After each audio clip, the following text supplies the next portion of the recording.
evening. For some reason, I've gotten the habit tonight of telling you what time it is. It's 2018, which is 8:18 p.m. in civilian time. To this day, I think in military time, and I got out of the Air Force in 1982, when the United States military was something to be proud of. But I'm not going to go into that. For one thing, you don't want to hear me rant. And let me move my chair just a bit. Okay, I'm trying to get situated because this video entails me reaching over and back and over and back. What I want to do is just go through what I have. Now there's one bottle I'm not going to show you because I did a review on it and it's junk and it's out of the collection. If you could call what I have a collection, because I don't think you can. Anyway, by the way, if I didn't tell you, I don't believe I did. I'm Robert McKay. The channel obviously is Whiskey for Beginners. It is obviously a thoroughly amateur production. Please click like, please subscribe, all that good stuff. Y'all know about that. It should be automatic. If you like something, you click the button, right? But anyway, I want to go through what I have, so I'm going to kind of turn sideways here and move my phone out the way. First is a bottle I finished last night. Maker's Mark 46. This is their French oak thing where they experimented with putting various combinations of staves inside a barrel full of bourbon and seeing what transpired. It is, in my judgment, better than the regular Maker's Mark. It ran me, where's the price? $31.99 at Total Wine. And it's not bad, but either my palate has developed or something, because I'm just not a big Maker's Mark fan anymore. I was at one point. I was a raving fan, but I've got to where I'd just as soon not drink Maker's Mark juice. Now, there have been people told me that you get into the 101 and the barrel proof and all that, it's better, but their whole profile just doesn't suit me. Next, Maker's Mark, by the way, is a wheated bourbon. We have here another wheated bourbon, Rebel 100. Used to be Rebel Yell until peak 2020. If you've ever heard the Billy Idol song, Rebel Yell, with a rebel yell, da da da, you know, I can't sing and I don't know the words. I don't like the song. But the name of that song was inspired when Billy Idol saw Mick Jagger and Keith Richards of the Rolling Stones drinking this juice with the old label. It used to be Rebel Yell bourbon. And they were drinking on it, and he said, hey, that's a neat name. If I remember right, he's English. He doesn't know the history of Mr. Lincoln's War, to use one of the less pejorative appellations for it. Don't get me started on that either. Don't. Because you might not like what I tell you. But anyway, it used to say Rebel Yell.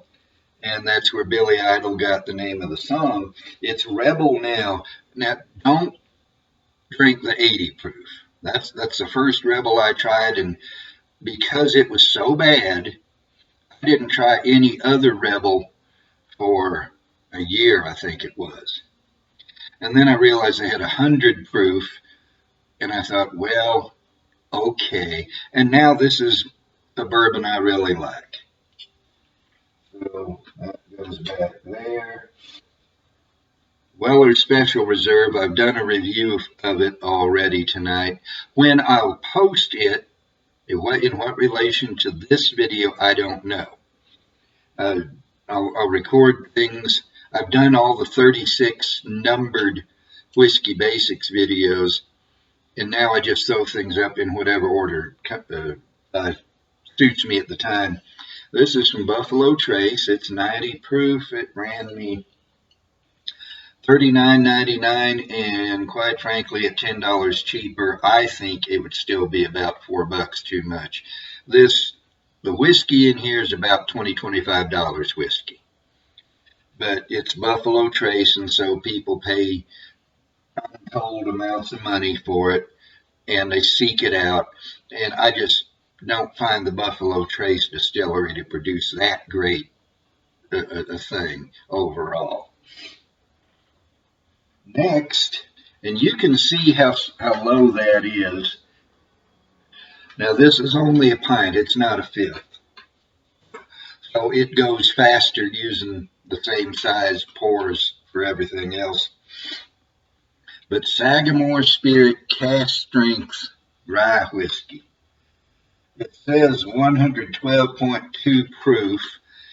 And as far as I can tell, the cask strength is always 112.2 when it's in the bottle, which kind of obviates the whole concept of barrel proof, because no two barrels are going to have exactly the same proof when you dump them. Nevertheless, this is one of the prettiest bottles anywhere. They have some of the prettiest labels, and this is pretty whiskey. It's definitely a rye. You get the vegetal notes, you get the mineral notes, but it also has a lot of sweetness like a bourbon. So I highly recommend this. In fact, I need to set this aside so I can remember to review it in a video. Next, we'll come to one I have already video reviewed, Balcones Baby Blue Corn Whiskey. This is aged at least 12 months in oak. Balcones Distilling is idiosyncratic in their age statement. But look how dark that stuff is for being a year old. And corn whiskey, if I didn't say it, this is corn whiskey. It's not even straight corn whiskey. It can't be, because it's only aged a year. To be straight whiskey, it has to age 2 years.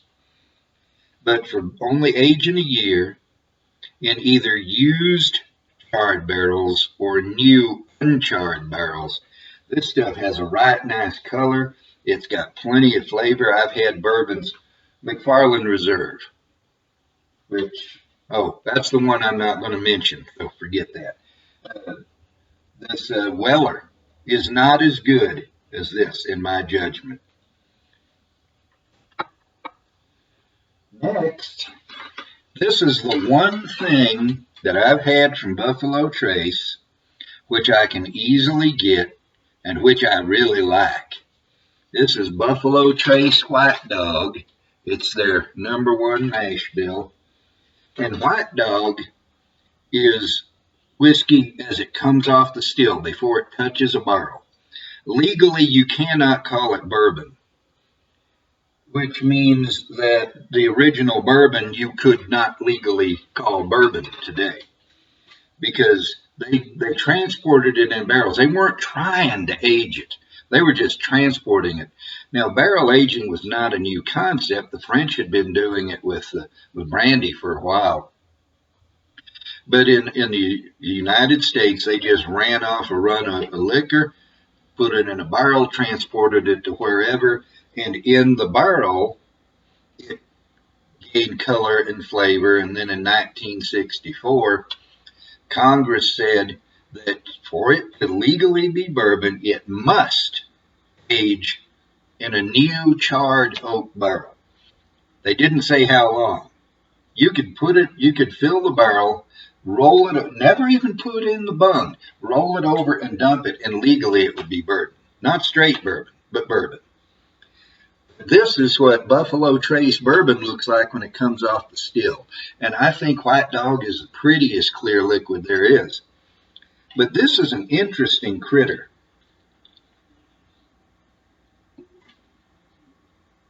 Oh man, you can smell the grain. It's so good. And if I was to take a sip, I'm not right now, but if I was to take a sip right from the nose of the bottle, it would be good. When I pour it into a glass, all of a sudden it smells like it's rotting and it tastes like it's rotting. And I don't understand that. But this is so rich. like cheesecake is rich, that I only take 3 or 4 sips of it and I'm done for the night and I move on to the next thing. Next, and you can tell that I like this, is Bluff Springs Kentucky Straight Bourbon Whiskey. It's a Total Wine store brand. It is, in my judgment, not just a good alternative to Buffalo Trace. It is better than Buffalo Trace.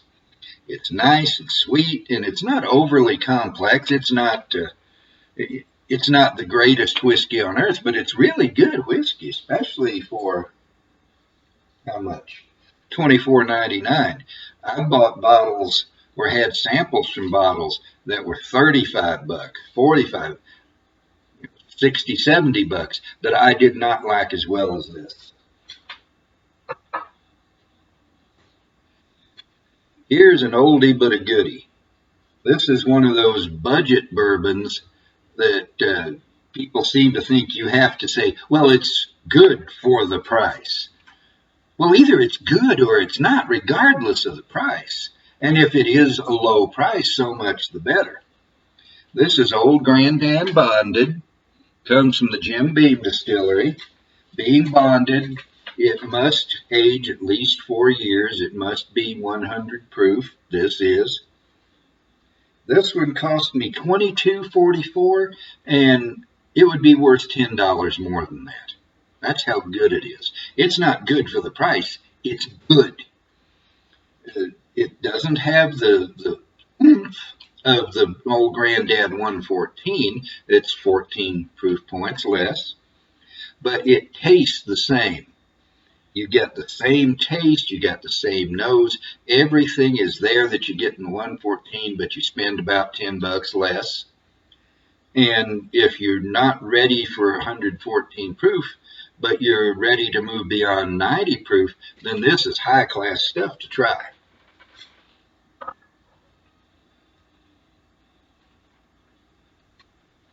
This would be my favorite bourbon, except for one thing. I only add a whiskey to the list. Excuse me.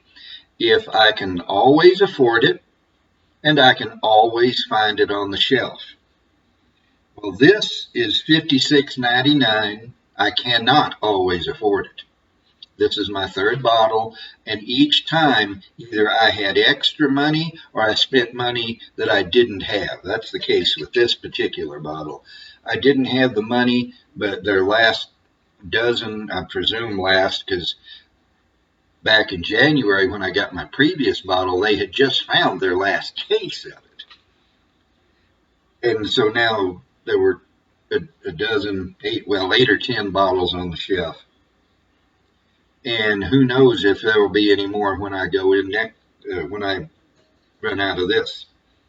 But this is a store pick.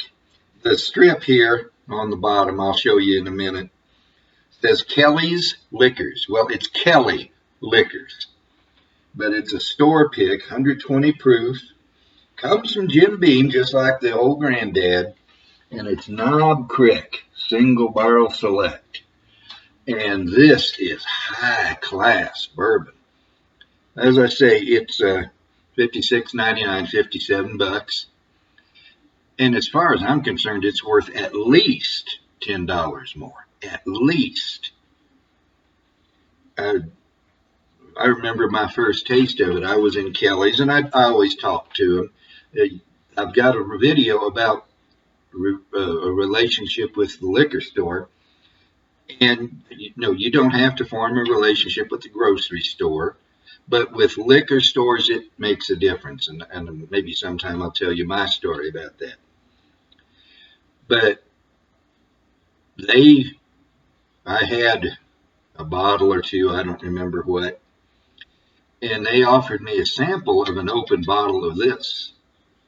And I took it in one of those little plastic sample cups, not a Glencairn glass, little plastic sample cup, and I brought it up to my nose, and whoa, I remember I looked at it and said, honey, because there's a ton of honey in here and other things, of course. And if you get such a beautiful nose from a plastic sample cup, you know in a Glencairn it's good. And next, this is the last bottle I'm going to show you. And you can see how way low that is. Next glass will probably kill it. This is George Dickel Tennessee Whiskey. Signature recipe. Somewhere on here. Well, I thought that somewhere on here it said number 12. Maybe it used to. Because I know that I had a bottle before once, and it did say number 12. They may have just taken that off of the label. But anyway, that's what I think of it as, is the number 12. But this is Tennessee whiskey. Now, what's the difference? And I think I've done a video about this, but what's the difference between bourbon and Tennessee whiskey? Nothing that matters. George Dickel distills their mash. They run it through the Lincoln County process. Everything they distill goes through the Lincoln County process. They put it in barrels. They put it in the barrel house. It ages. They bring out a bunch of barrels and dump them and mix them together and to get the right flavor profile, and it's Dickel Tennessee whiskey. Other barrels don't quite fit. Remember, the stuff in the barrels went through the Lincoln County process, every drop of it.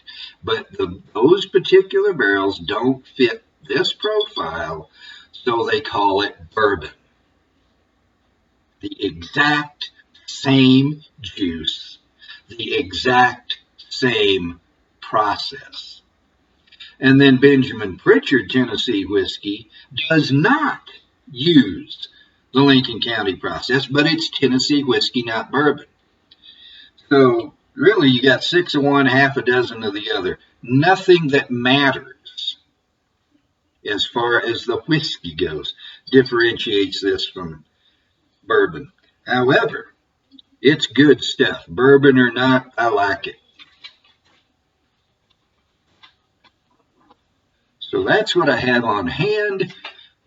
It's not a very big collection. I know it doesn't even merit the term collection. There are people who have rooms the size of this apartment full of whiskey, or rooms bigger, than this apartment, full of whiskey. And I have, we won't count the makers, it's empty. 1, 2, 3, 4, 5, 6, 7, 8, 9, count them, 9 bottles. That's all I have. But I have limited room, I have a limited budget. If you can afford to fill a house full of whiskey, go for it. If you can afford to buy bottles that are $200, go for it. If you're just beginning, probably you should wait on going for it, because you want to learn what you like. You want to learn what proof you prefer. You want to learn. I had something in my head and it just fluttered right out. But yeah, if you're a beginner and this is whiskey for beginners, you might not want to accumulate much, if any, more than this. You may want at first to have just 3 or 4 bottles. Then you can move up to half a dozen, and then you can move up to 8 or 10, and then you can move up to a dozen. And who knows, someday you may have that house full. All I know is, well, I don't even have a glass here. All I know is I've said everything I know to say about this, so with a fake glass in Korean, tukida.